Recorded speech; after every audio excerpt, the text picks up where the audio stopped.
So today we're going to be looking at Excel from a sort of introductory perspective, but it's actually part of an overall series that we have. We have a three-part series that we're going to be doing basics of Excel, intermediate, and advanced. And just to let you know, when as part of this webinar, we had lots of feedback and questions. So that's definitely lots of interest in this particular topic out there with everyone. So, but unfortunately, Excel is a huge topic and it's impossible to cover all the details in just one webinar. And this is why we're going to be doing it in a three-part series over the next few months. So like I said, any questions we might not be able to handle today, do keep them in the box and we'll be able to possibly apply them to future webinars. So let's jump into it. Because this is the intro, let's talk about what exactly is Excel. I'm sure you've heard of it, but basically it's an electronic spreadsheet program. And at its core, it's basically used to store, organize, and manipulate data. Now, this data can be text, it could be numbers, and it could be formulas. And this data goes into workbooks, and workbooks have worksheets in them. And within the worksheets, you have cells, and then we have rows and columns. So that's a sort of summary of the sort of terminology that we're working with Excel. And we'll definitely do some demos so that you can see all the terms. You know, people who generally work with financial information, accountants, that kind of stuff, people in accounting, accounts receivable, because obviously it has a lot of strength and capability for doing basic mathematical operations. So it's good at dividing and adding and multiplying. It's also really good at working with values and trying to find values like profits and losses. And it's also really good at calculating more complex formulas like averages, percentages, and number counts. But that's the thing, not just people who are financial or accounting people. There's lots of opportunity for people who in other fields to sort of work with Excel. And actually, it's really interesting. I'll tell you a little story for me in Excel. Like I've been using Microsoft Office products for years and years, 10 plus years, but I've also always sort of shied away from Excel because as not being a numbers person, not being a financial person, I often found that I found using Excel complex. I found it kind of hard for my head to kind of wrap myself around how the workbooks and spreadsheets actually worked. And so because I didn't work so much with numbers, I worked more with text, I tended to create my tables and in PowerPoint and Word.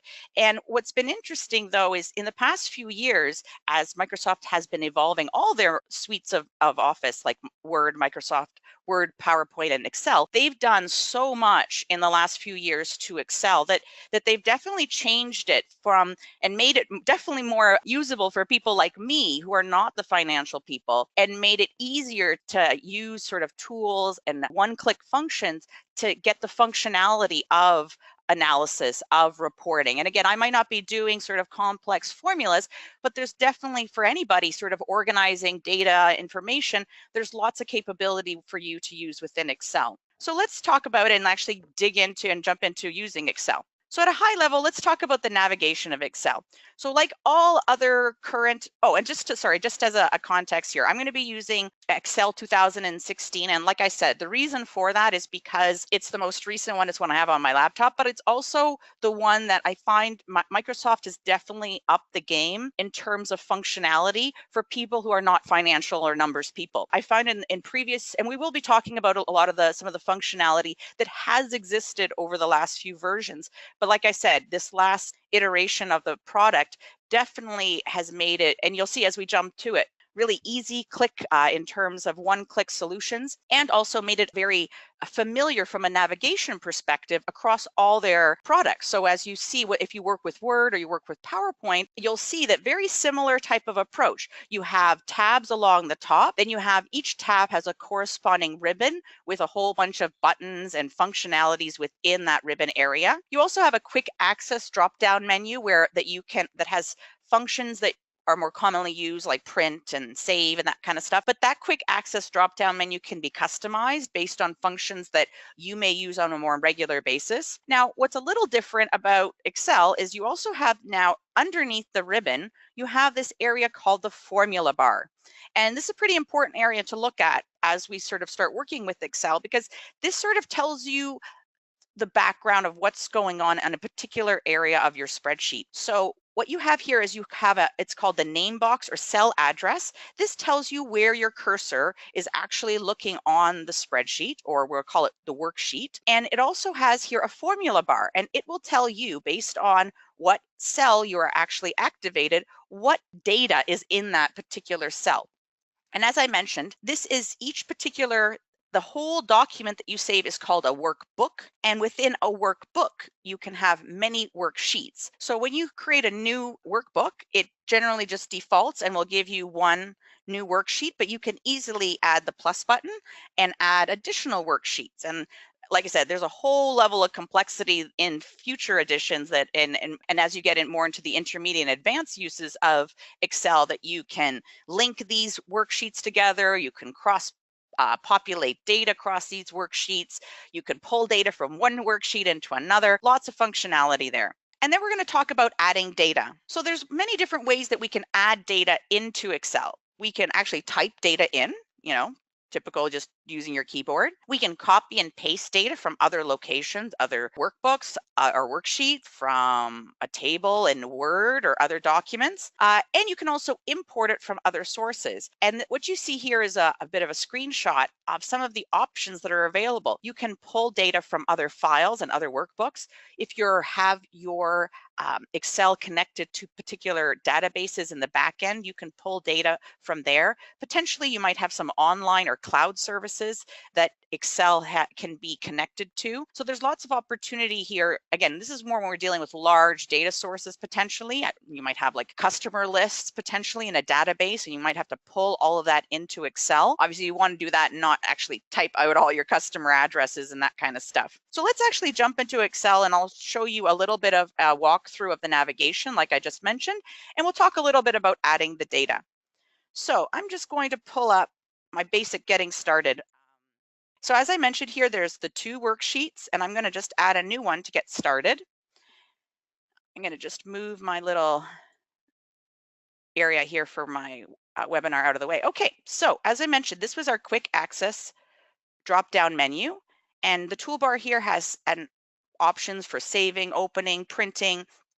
But like I said, this can be all customized under more commands. And again, this is very similar to what you would see in Word, PowerPoint, and any other 2016 Office product. At the top, we have our tabs. So this one takes us to the back under File, but we have our tabs. And if I click on each of the tabs, you'll see the ribbons down below.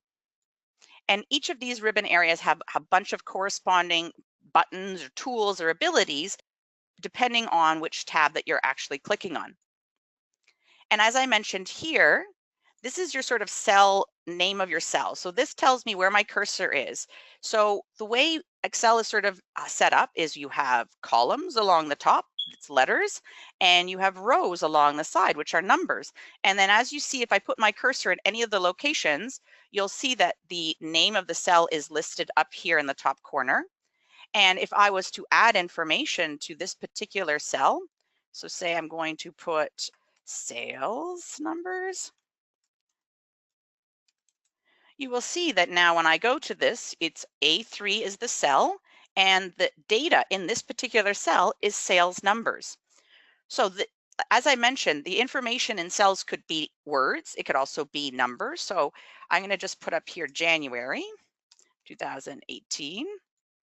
And then I'm going to put my sales number of 20. So as I mentioned, it could be numbers, and you'll see here B3 is 20. We'll see here A3 is letters, and up here we have a date, and see that it's formatted for a particular type of date. And because Excel recognizes as soon as I typed in January 2018, it said, oh, that's a date, and it formatted it a certain way. And we'll show you a little later that there's ways that you can go in and customize all your cells for your data so that you don't have to sit here and that you can actually just type in January or February, any of the months in a particular way, any way you want, and it will always format exactly the same way so that your data across your worksheet is always consistent. So I'm going to apologize in advance. I keep calling it spreadsheets because it's always been spreadsheets to me, but they are worksheets. To me, they're one and the same, so I apologize in advance if I mention that and if you're getting a little confused, that they are basically the same thing. So we have, as I mentioned, there's columns, there's rows, and let's jump over to actually adding our data. So this one's going to be tough. I'm going to go over here to some data that I've already entered. So you'll see here, I have entered some sales data. I have entered the months of the year as well. And I have a column here or a row ready to go in order for us to calculate totals of profit.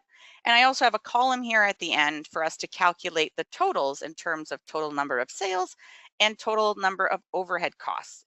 And then we could potentially handle the averages as well. I just want to make sure, okay, yeah, it's adding data. Okay, great. So let me just go here before we start doing formulas, which is my favorite part about Excel. Let's just make sure that you also know how you can also add in your data. Let's just jump right into formulas because that's honestly my favorite part about Excel. So it all starts with the equal sign. That is the pinnacle of all formulas within Excel. And once you do the equal sign, you basically tell Excel, I want to do a formula. Now, you can type these formulas manually, or as I mentioned before, part of the reason I never used Excel in the past is because a lot of it was very manual, but now they have all these great functionalities to help you build your formulas. Now, the one thing I'm going to mention, I'll show you, is the one confusing element is there's actually multiple ways to do exactly the same thing. So that was the one element about Excel that hey, I love the fact that they've made it easier, but as you kind of go through, you will find there'll be areas that's like, wait a minute, isn't this the same place to do this and that? So you'll find that but you'll see that also across all Microsoft Office. Like in Word, if you right click in the drop down menu, there'll be options to copy paste as well as up on the top. So I get it, but you'll see, I'll show you here what I'm talking about when we actually go into the spreadsheet. So here are some options. So I want to total all our sales numbers across here. So let's start by telling Excel that I want to do a formula. So I'm going to type in the equal sign. Great. So I'm telling them I want to do a formula. What do I want to do? Well, I want to add all these together. So I'm going to type in sum. So what you'll see is as you start typing in whatever you think your formula needs to be, Excel will try to find similar ones that they already have within Excel. Excel has over 400 different formulas embedded within it that can help you. So there's ones that are obviously more simple, like adding and dividing and multiplying and subtraction, but it can go up to very complex sort of engineering, mathematical type of equations. So once I've typed it in, now I can put my bracket and say, okay, I want to add. Now here's where it gets interesting. If you've never used Excel before, you would think that if you were going to calculate something, you would be typing in 12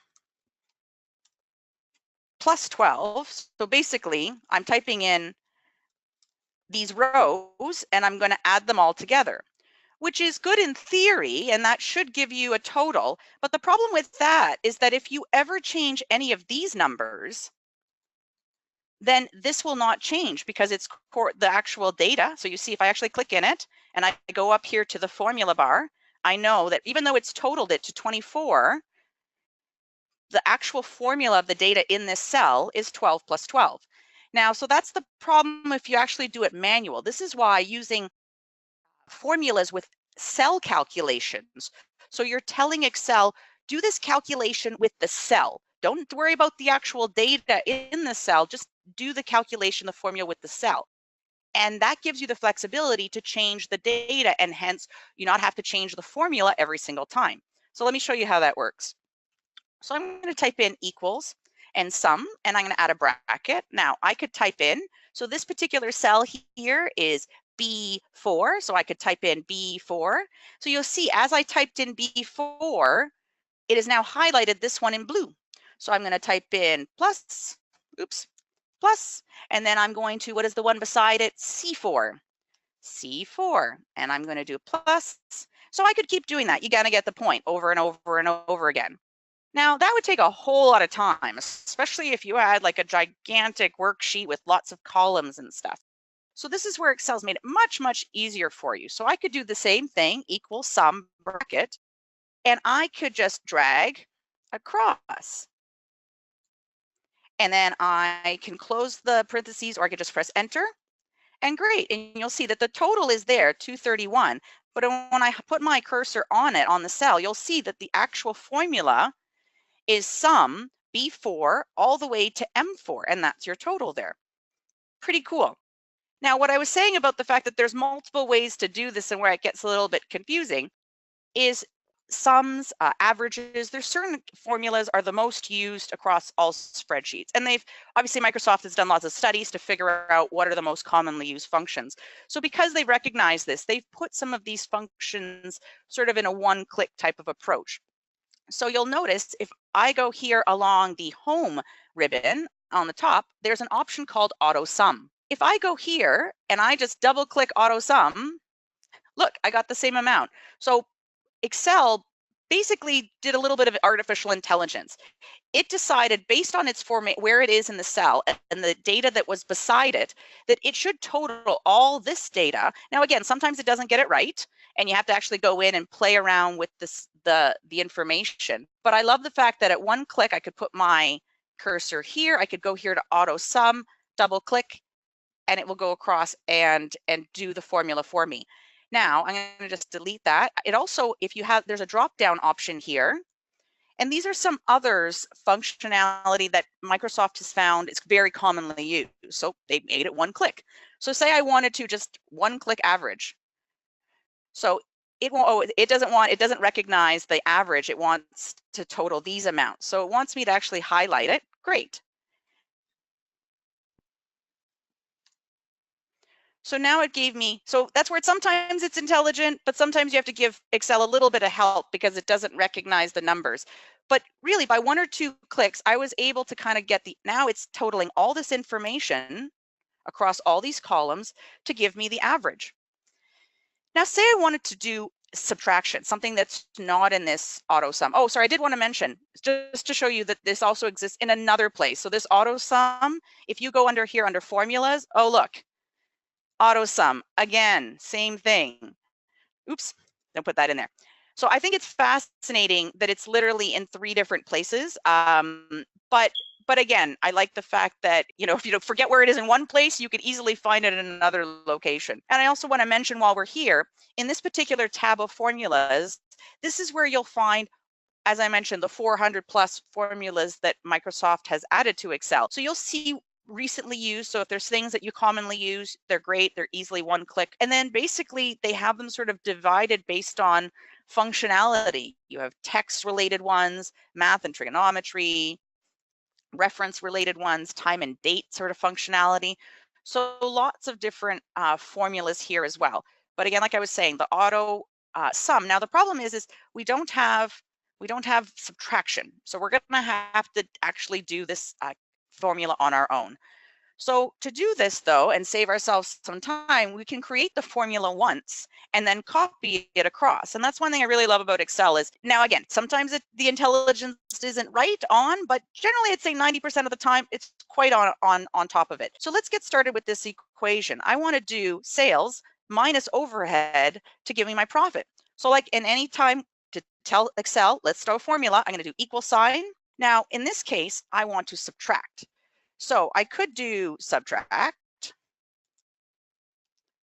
or what I could do as well is I could take this number, B4, and I'm going to minus, and I'm going to press the next cell underneath, and you'll see B4 minus B5 equals 7. Great. So now I have my formula. You'll see when I go on the cell, there is my formula up here as well. Now, I could sit here and do it again and again and again and again all the way across.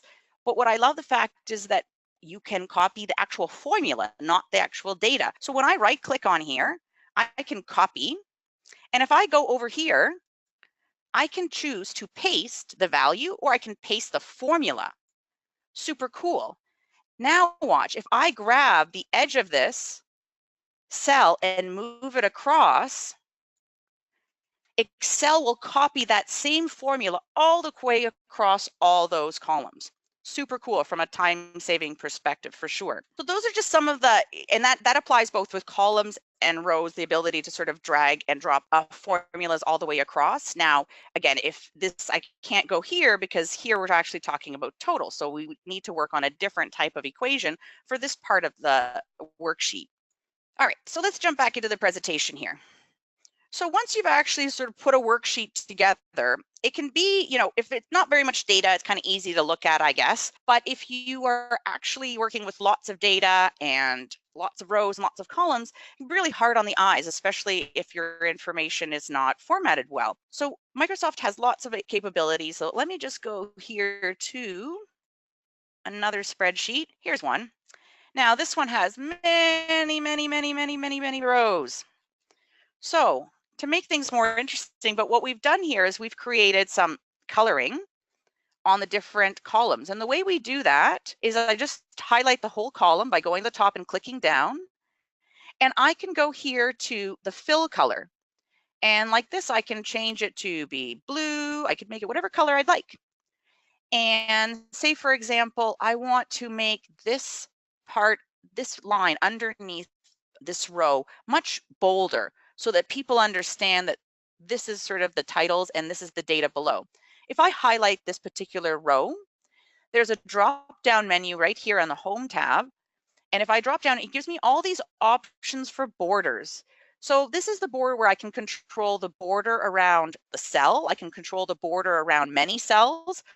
I can control the border around a piece of information. So that would be like an outside border. But in this case, what I want to do is I'm highlighting the row I want, and I'm going here to thick bottom border. So I'm going to click on that, and you'll see that it's added this darker line. Now I could do that again anywhere else in the information. Here, let's grab some other data here so that you could see how this looks like when you're actually formatting a spreadsheet to look better.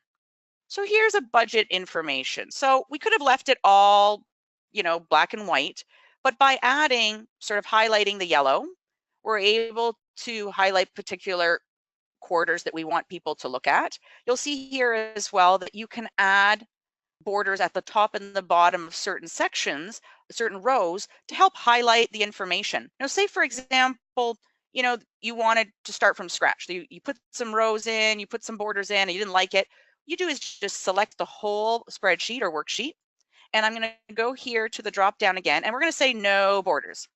And that gets rid of everything.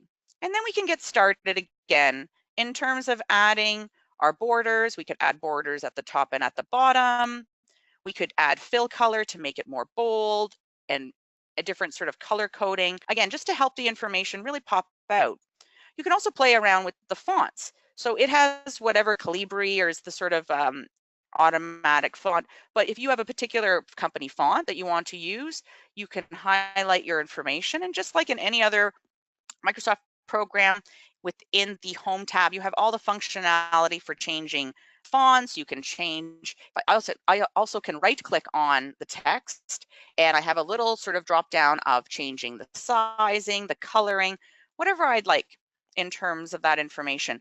I find it really helpful, especially when you're doing worksheets with financials, to create a nice bold filler at the bottom for totals so that people can really clearly see what the final, and also I find adding really clear coloring at the top so that you can see what your column headings are or what your row are. I find that really helpful.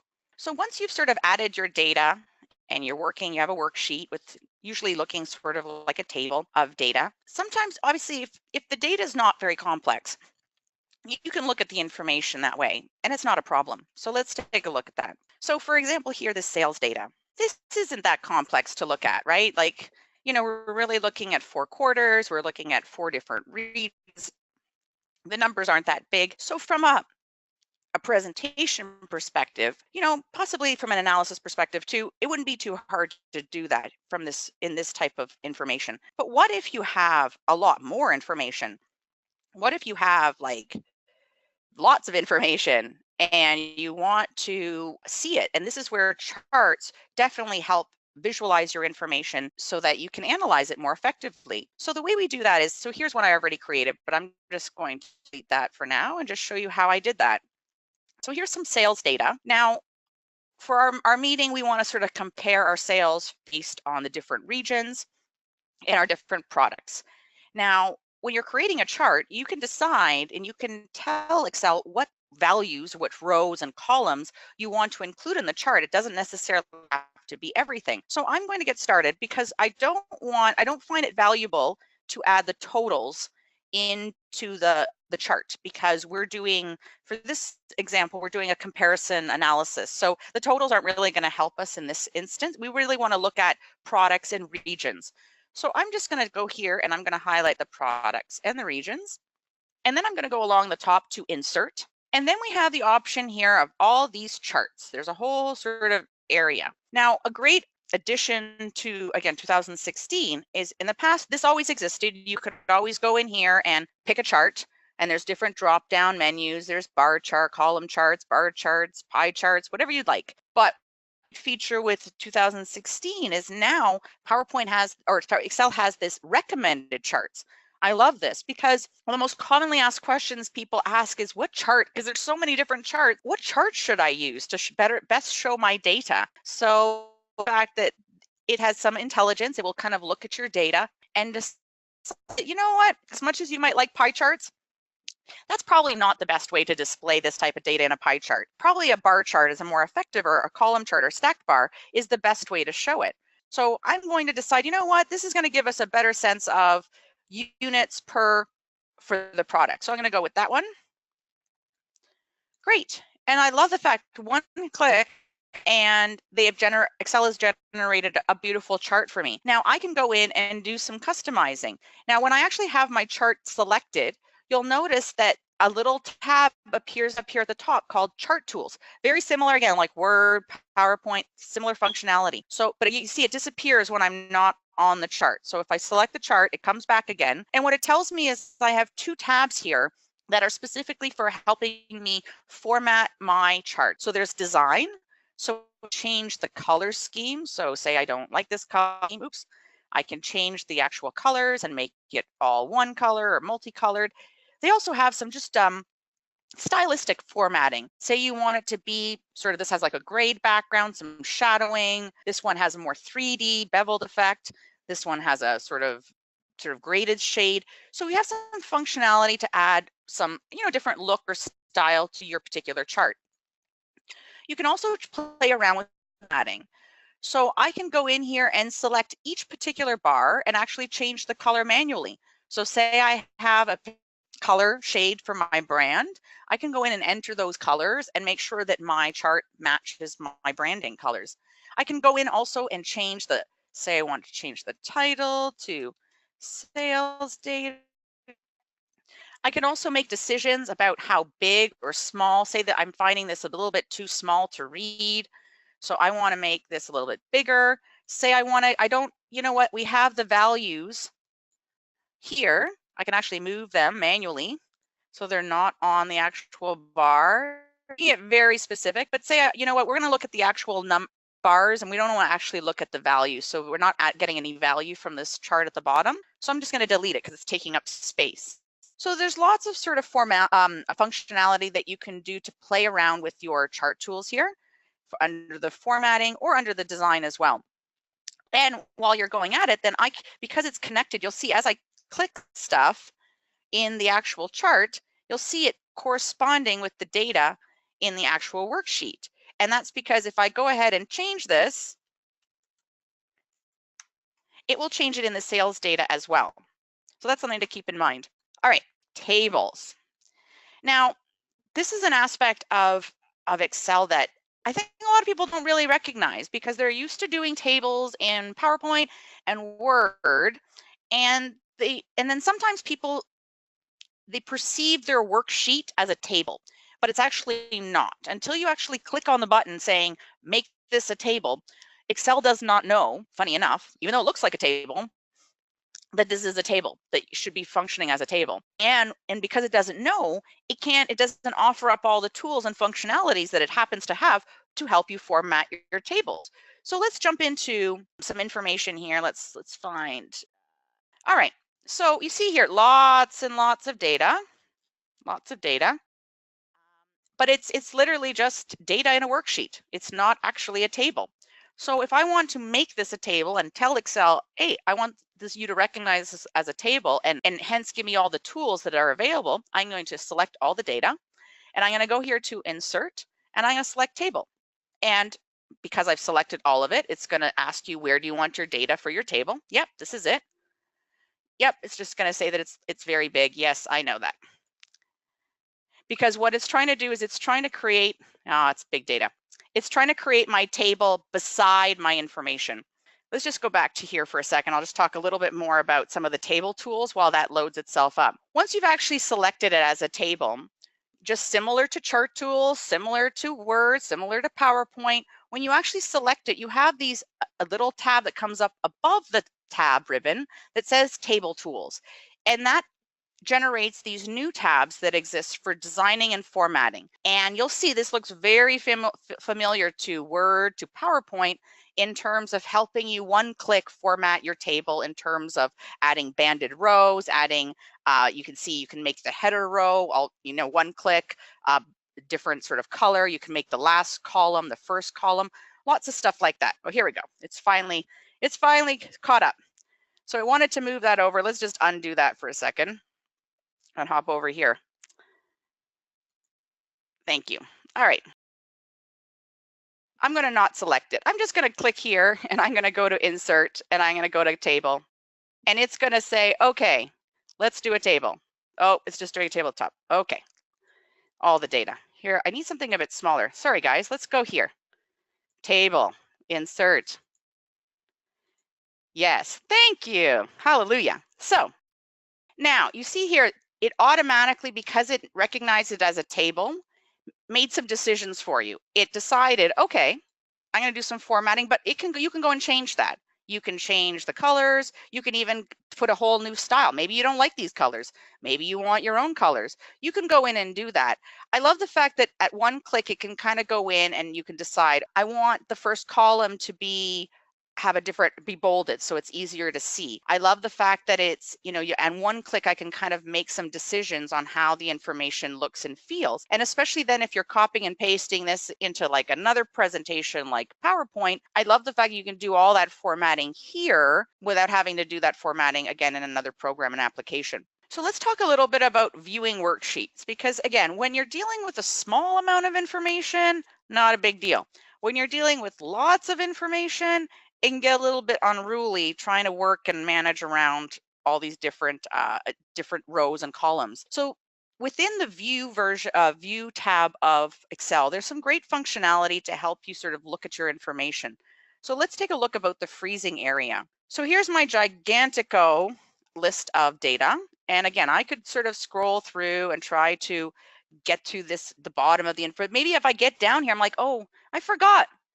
What's this column for? What's this column for? I can't remember. I have to keep going back to the top and finding out what the titles are for these particular columns. So I can actually freeze that row and say, don't move that row, just move all the information underneath it.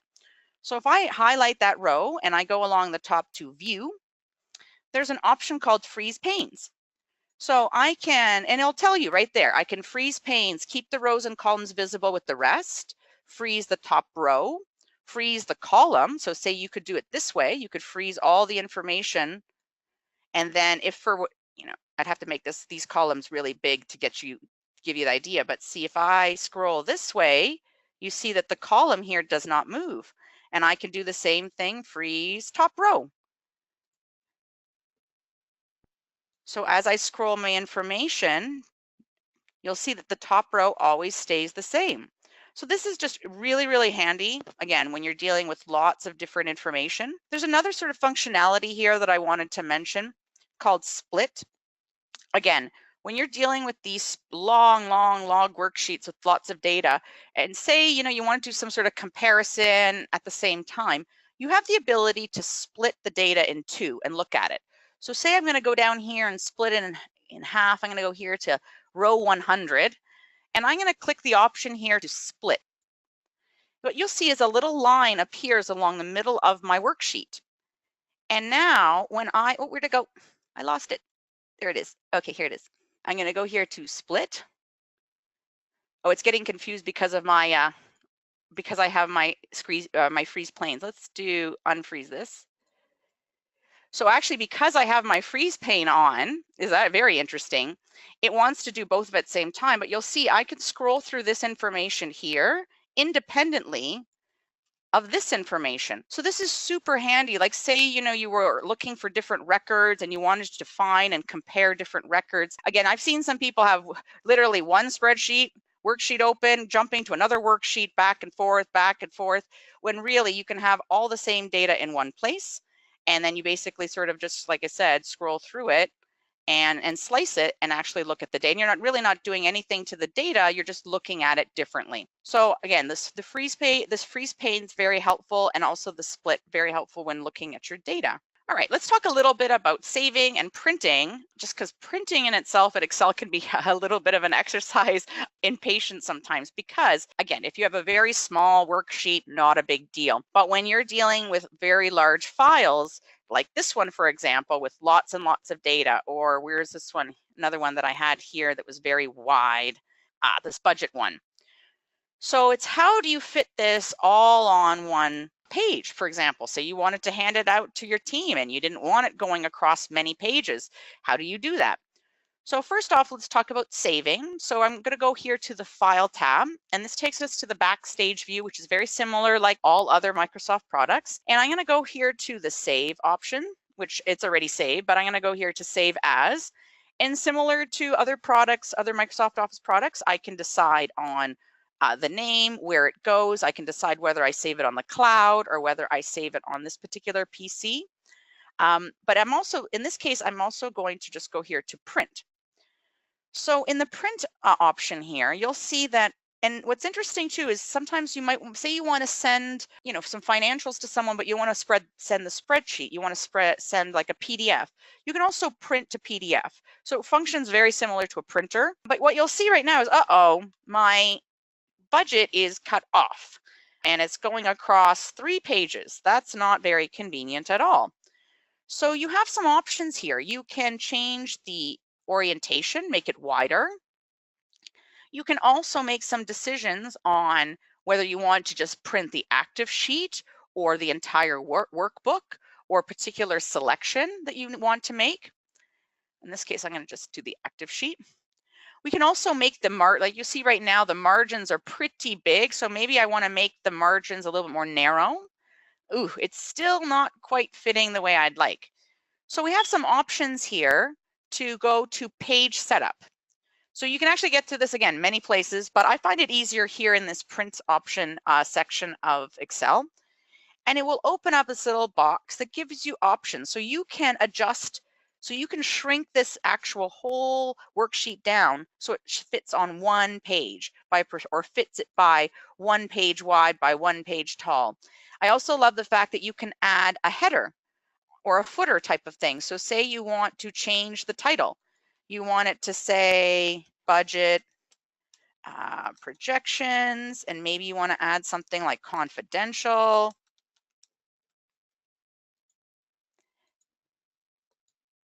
I love the fact that so now it's shrunk down my whole little budget sheet onto one page, and it's added in my header and my footer. So I don't have to go and do anything else anywhere else. It's all done here.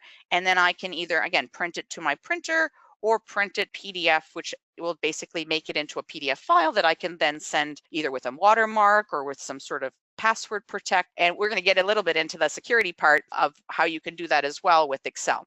So sharing and security. So there's 2 different aspects in terms of your security and passwords within Excel. You have the ability to share the workbook with other people and put passwords on it. So if that's the case, that would mean that if, say you were saving it in a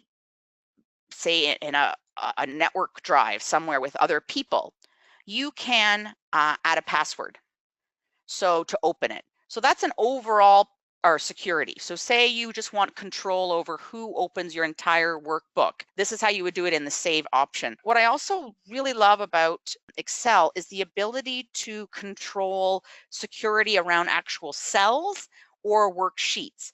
And there's two ways to kind of look at it, which is kind of interesting, and just think about sort of the applications that how this could apply. So let's look at employees. So here we're looking at some employee data. We have salaries, that's kind of confidential. Now you'll see that when I highlight new salary, this actually has a whole calculation in here. Now, say I wanted to share this spreadsheet with a coworker and I want them to make some changes, but I don't want them to make any changes to this particular equation, because if they do, it'll just mess up this entire workbook. So I can actually lock down content, or I can lock down structure. So there's two ways. So what I'm going to do is I'm going to go along the top. All right, so under review, we have the option to protect the sheet and protect the workbook. So the worksheet is, so say for example, I want to make sure that no one changes people's salaries, like go into your friend's salaries and make some changes. So I can go here to this particular column, select the whole thing and click protect sheet. And I can add a password here. And what that will do is that will protect the whole sheet, but I can make some decisions. So I can say, whatever, I'm just going to PW so I don't forget. Don't forget your password. Very hard to get it back. Note to self. Okay, so PW is my password so I don't forget. You're basically protecting the whole sheet, meaning they can look at it, but they can't change anything. But then from there you can make some tweaks and say, okay, you can select lock cells. Maybe you don't want them. Maybe you want them to select unlock cells.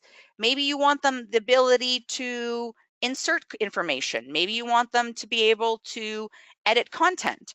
So you might want to have some decisions of what you want to allow people to do and not do. So like I said, the sheet is more like locking down the content, like you don't want people to actually change the information, versus protecting the workbook. Now, even if you highlight it, you'll see, keep others from making structural changes to your workbook, such as moving, deleting, or adding sheets. So here's how this could work. Say, for example, I wanted to share this spreadsheet with my coworkers, and we wanted to talk about hiring dates, we want to talk about years, but I didn't want people to see people's salaries. So what I want to do is I'm going to hide this column. So I'm going to right-click on the column and go to hide. And I also don't want my coworkers to see everybody's new salaries. So I'm going to hide that one. Now what I'm going to do is I'm going to protect workbook, and I'm going to put a password.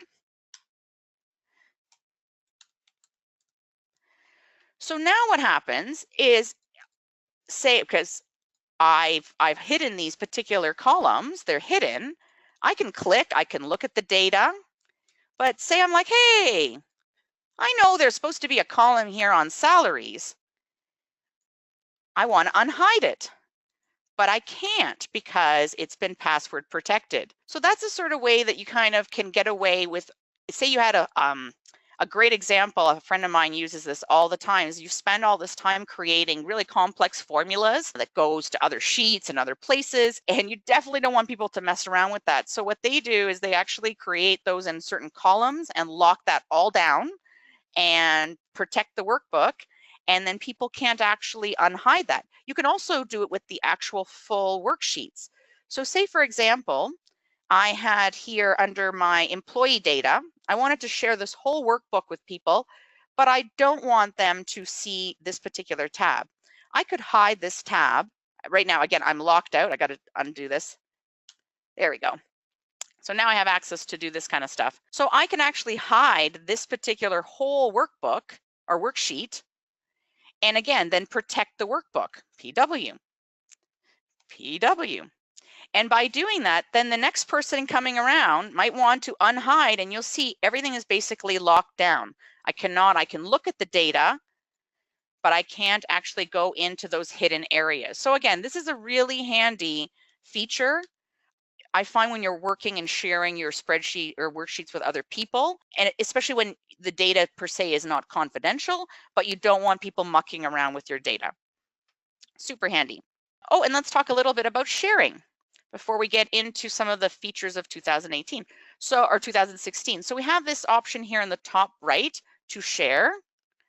And before you can share, you must put it up in the cloud. And once you put it up in the cloud, you basically can, once you've have it all up in the cloud, you can invite people and add their email addresses, and you can share it with them. You can add a message. You can limit, if they can see stuff, that they can view stuff, that kind of stuff.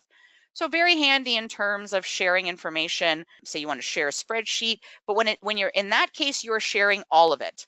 And that would be the case where you'd want to share it with someone, but then put in some protections if you want to limit what they can see or what they can access or change. So something to keep in mind. All right, so before we finish off, covered lots of information. I just want to jump into a few other features that Excel 2016 has that we don't have time to go deeply into today, but I do want to mention just because they're super cool. Quick analysis tool. This has existed in previous versions, but they've definitely kind of upped the game in this most recent version. So I'm just going to quickly bring up just a spreadsheet of sorts. So basically they have exactly what it did, a quick analysis tool. Excel looks at your data. If you highlight a chunk of data, and this little new box will come up in the bottom corner called quick analysis.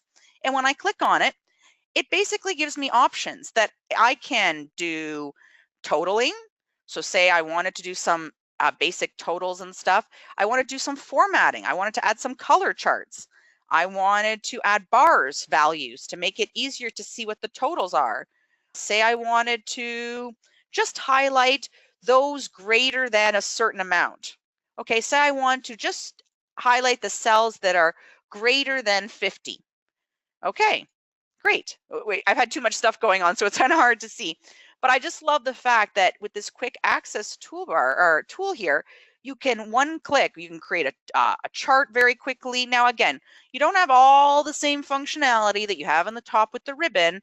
But again, for just quick and dirty getting stuff done, I love that they've added this quick analysis tool. And like I said, and it's quick analysis, this doesn't work really well, I've noticed, with really long pieces of data, like long, lots of rows, lots of columns, maybe not as effective, but definitely was sort of quick and dirty, like table like we have here, very easy for formatting information. We'll also talk a little bit about some of the new charts that Excel has added.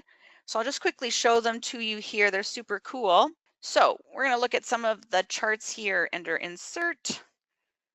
So some of the new ones that they've added is it's called a tree map.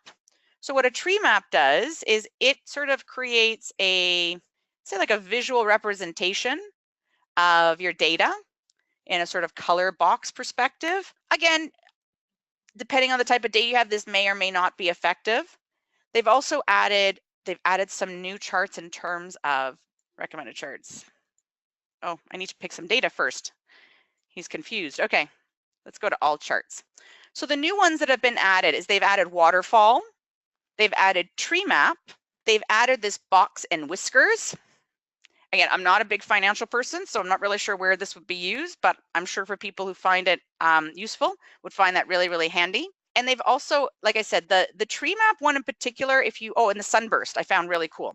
Now, again, if the type of data, you need to have the right type of data to use these types of charts, because if not, they really aren't, and that's why I really like the fact that Excel now has this recommended charts, because like I said, even though you might think the tree map's really cool, it may not work with the actual data that you are using that particular day. Let's talk about, 3D power maps.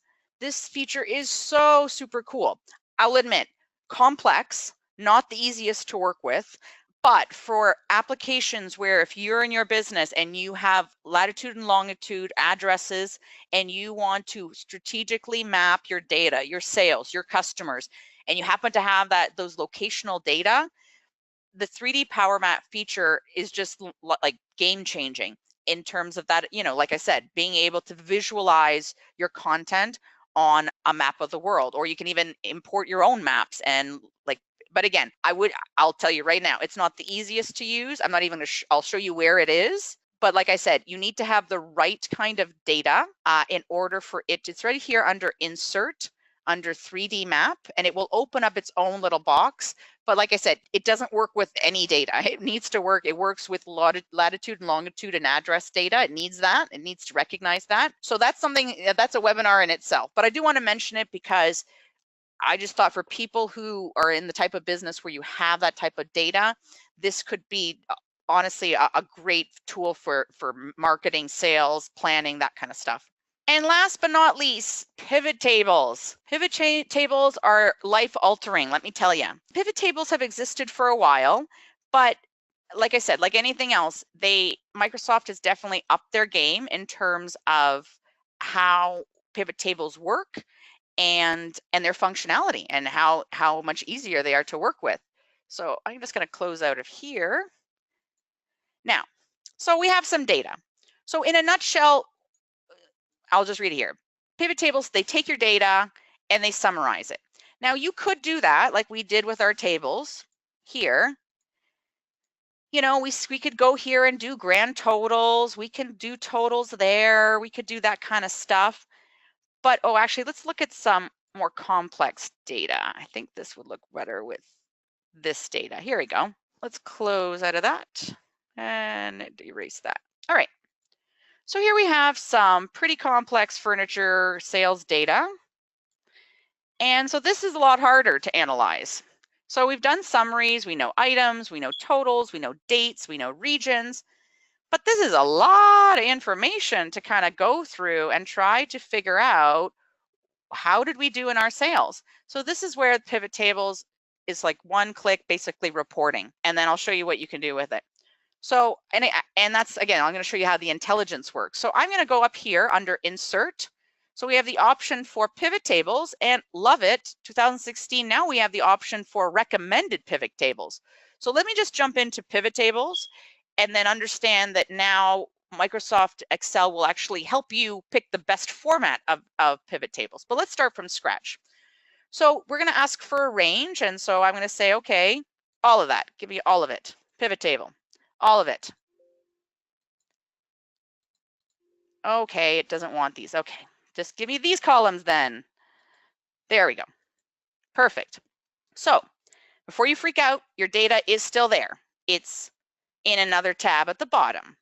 So when you create a pivot table, Excel automatically generates a new worksheet for you. We'll call it here worksheet, and we'll call it pivot 2.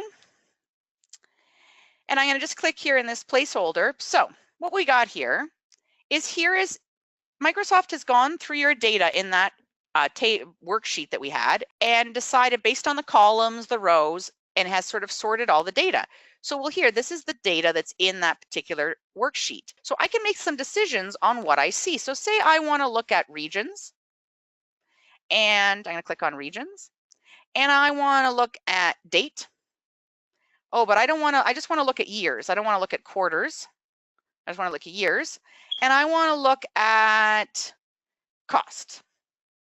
So you'll see just by doing those few clicks, I don't have to look at all my data. I can look at a summary of my data. And as I clicked on that, Microsoft made some decisions on where this data should show. So you'll see here we have columns, rows, and values.